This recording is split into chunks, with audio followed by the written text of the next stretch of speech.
Olá!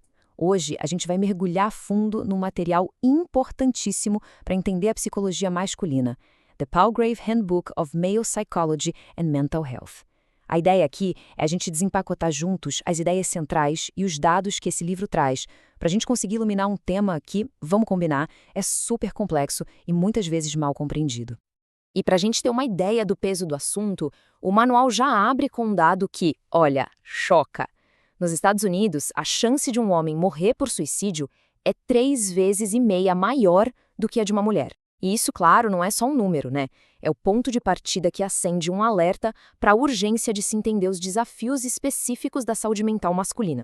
Então, o que os autores do manual argumentam é o seguinte: estatísticas como essa são, na verdade, sintomas de uma crise muito maior. E para entender essa crise, não adianta só olhar para o número. A gente precisa ir além e questionar as próprias ideias que a gente tem sobre o que significa ser homem nos dias de hoje. E é aqui que a coisa começa a ficar mais complexa. O manual levanta uma pergunta essencial. Peraí, se já existe tanta discussão sobre gênero, por que esses problemas continuam e, em alguns casos, até pioram? A obra sugere que talvez as teorias mais famosas não estejam contando a história toda. Para conseguir entender a crise, o manual faz algo bem interessante. Ele pega uma lupa e coloca em cima das teorias mais conhecidas sobre masculinidade. A proposta não é só jogar tudo fora, não. É, na verdade, testar se elas realmente explicam a complexidade toda da experiência masculina. Uma das primeiras, e talvez a mais influente, é a da masculinidade hegemônica, da socióloga Raewyn Connell. A ideia, em resumo, é que existe um tipo ideal de masculinidade, sabe? Um modelo que os homens buscam para legitimar o poder masculino, tanto sobre as mulheres quanto sobre outros homens que são vistos como menos homens. Só que aí o manual vem e faz alguns contrapontos.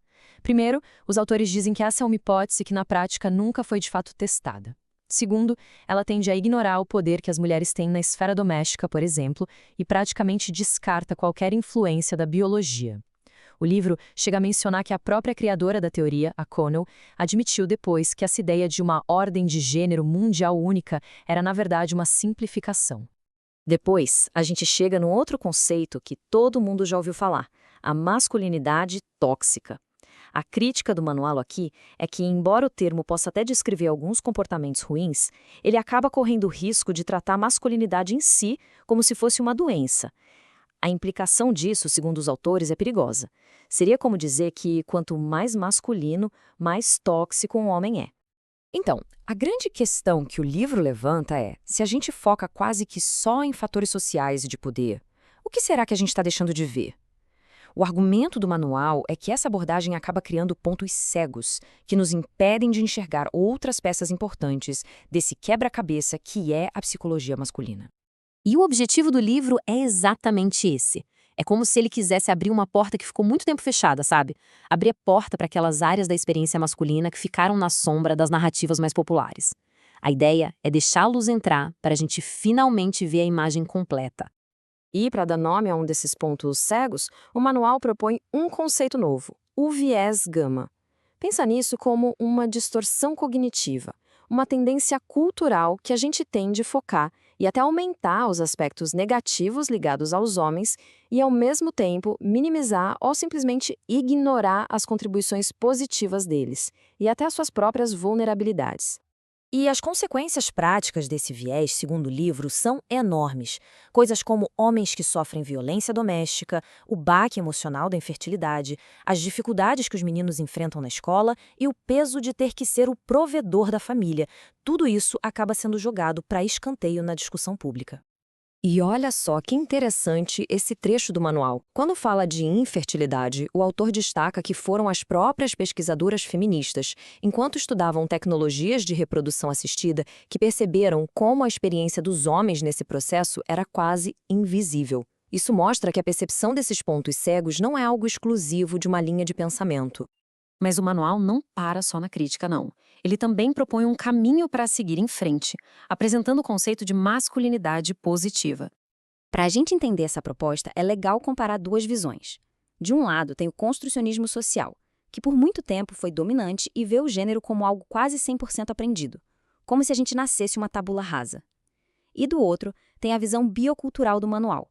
Ela defende que o gênero, na verdade, é resultado de uma interação super complexa entre a nossa biologia, a nossa psicologia e as influências sociais. Ou seja, a biologia não é um destino, mas é um ponto de partida.